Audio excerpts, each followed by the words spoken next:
The game is going to involve 3 dots. They could be anywhere. I said I was going to put them in a triangle. That's kind of difficult to avoid. This is not particularly meant to be an equilateral triangle. Let's call this A, B, and C. And I'm going to put a starting point just randomly on the paper. And all we're going to do is roll this lovely dice. Dice, who cares?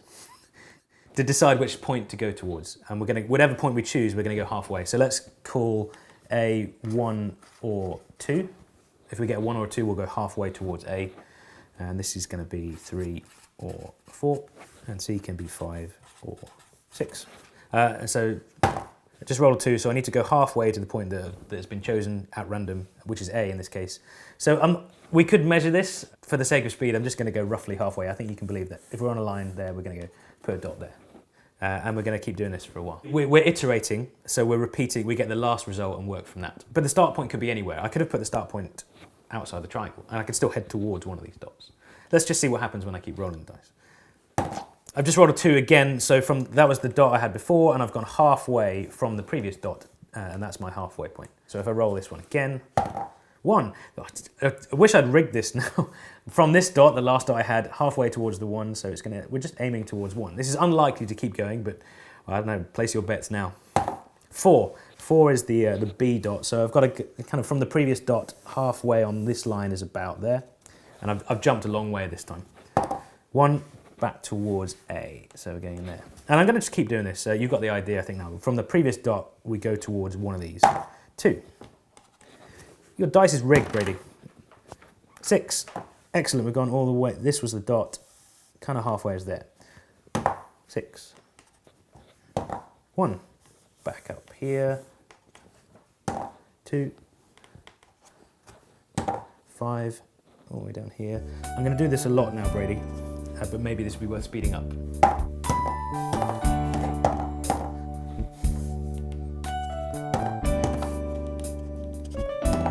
I'm bored.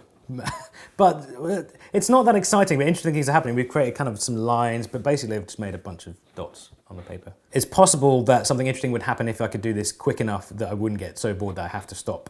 But maybe we want a computer to do this. We have a problem with a computer though and random numbers. Like generating random numbers is difficult when a computer has to do what it's told. But let's park that issue for another video perhaps. If I could get a computer to roll the dice for me and put the dot on, then we could see what happens quickly.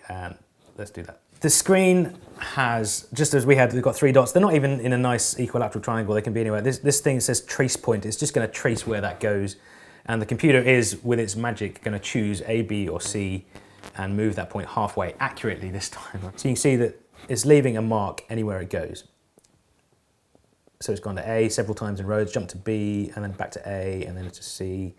But I mean, doing a running commentary on this for any longer than I have done is probably not going to make anyone's day. So let's speed it up, go a little bit faster, and you begin to see something similar to the structure I had. The outlines get defined quite well, but I'm just going to speed up a little bit more because the outcome of this, I genuinely think, is slightly surprising, but also a little tiny bit frightening because you start to wait, is that structure I'm seeing, am I imagining that? How is it dodging those little weird patches in the middle? Why is it never going in those? They're definitely triangles now.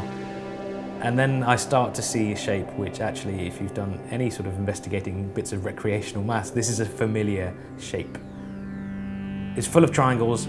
It looks like that trace point, wherever it's going, which is definitely going randomly. I haven't rigged this. This is doing it differently every time I run it.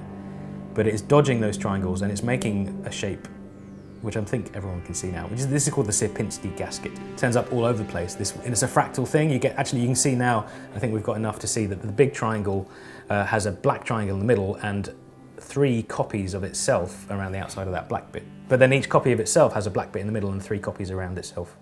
And that's what a fractal is, this self-similar thing. You zoom in and you see a little copy of itself. But the fact this is genuinely coming from rolling a dice on a computer and doing it quickly makes me, I don't know, just slightly disturbed about reality. I would have thought every point had a chance of being filled at some stage, but there are lots of areas that will just never get touched. Right, so, and you can rig it. So I said you could start anywhere, right? So I could start with my point right in the middle, and then we definitely have a point right in the middle in that black. But what happens if you iterate it enough, it veers away from that. So the long-term behavior is what's interesting, is that even if you start in a black thing, the random going halfway moves you away from that black area, and you actually, the technical term for this shape is called an attractor. Some people, you may have heard of these things called strange attractors in chaos theory. It's kind of advanced maths in the end, but this shape is the attraction. And it's also just pretty. The fact that random behavior produces something which is very structured is a nice outcome. Well, we had 3 points. I mean, we could have had 4, we could have 5, we could pick a number.